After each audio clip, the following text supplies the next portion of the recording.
जय भारत। आप सभी को मैं राजू कुमार दिल की बात दिल से मैं हार्दिक स्वागत करता हूं। अगर आपको मेरी बातें अच्छी लगे तो एक लाइक, एक कमेंट, एक शेयर करना ना भूलें। कमेंट मेरी बातों का करें, हमेशा सच्ची लगे तो ही करें, बुरी लगे तो भी करें, ताकि मुझे मेरी कमियां अवश्य दिखें। दोस्तों, आजकल भारत के अंदर जो भारत का विरोध करते हैं, भारत में रहने पर भी भारत का ही खाते हैं, भारत में ही रहते हैं और भारत में ही पलते हैं, लेकिन फिर भी भारत का विरोध करते हैं। विरोध इसलिए करते हैं क्योंकि उनके पड़ोसी मुल्कों का भारत में विरोध हो रहा है। ऐसे मुस्लिम या ऐसे किसी भी जाति के लोग, ऐसे किसी भी धर्म के, चाहे वो हिंदू के हों या मुस्लिम हो, सिख हो, ईसाई हो, जो भी भारत में रह करके अगर भारत की बुराई करता है तो भारत के लोगों को या भारत की सरकार को उनके खिलाफ अगर कोई कार्रवाई करती है तो उनके साथ क्या गलत होता है?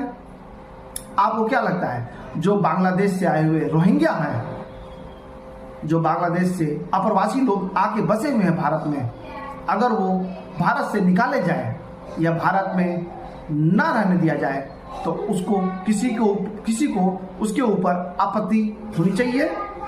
अगर होनी चाहिए तो क्यों होनी चाहिए? क्या आप सच्चे भारतीय हैं? अगर हैं तो कमेंट करके बताएं कि किन जैसे लोगों को भारत में रहना चाहिए। क्या भारत में मुस्लिम को नहीं रहना चाहिए? रहना चाहिए उन मुस्लिमों को जिन्हें केवल भारत की चिंता हो, उन मुस्लिम को, उन सिख को, उन ईसाई को, उन हिंदुओं को जिन्हें केवल और केवल अपने देश की चिंता हो। जी हाँ दोस्तों, महाभारत में भी सभी के सभी एक से बढ़कर एक योद्धा थे, परंतु जीत हमेशा सत्य की हुई और सत्य की तरफ ही भगवान रहे।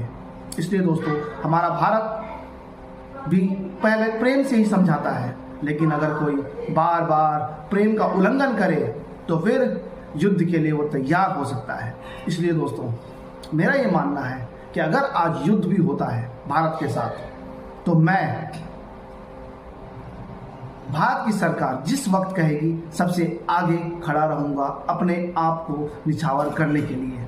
क्या आपके अंदर वो जुनून है? क्योंकि ये आज़ादी भी आपको कई सारे हमारे भारत के प्रेमी जो देशभक्त थे, उन्होंने अपना बलिदान हंसते हंसते दिया था, तब मिली है। तो क्या आप इस भारत को फिर से गुनहगारों के हाथों देना चाहते हैं?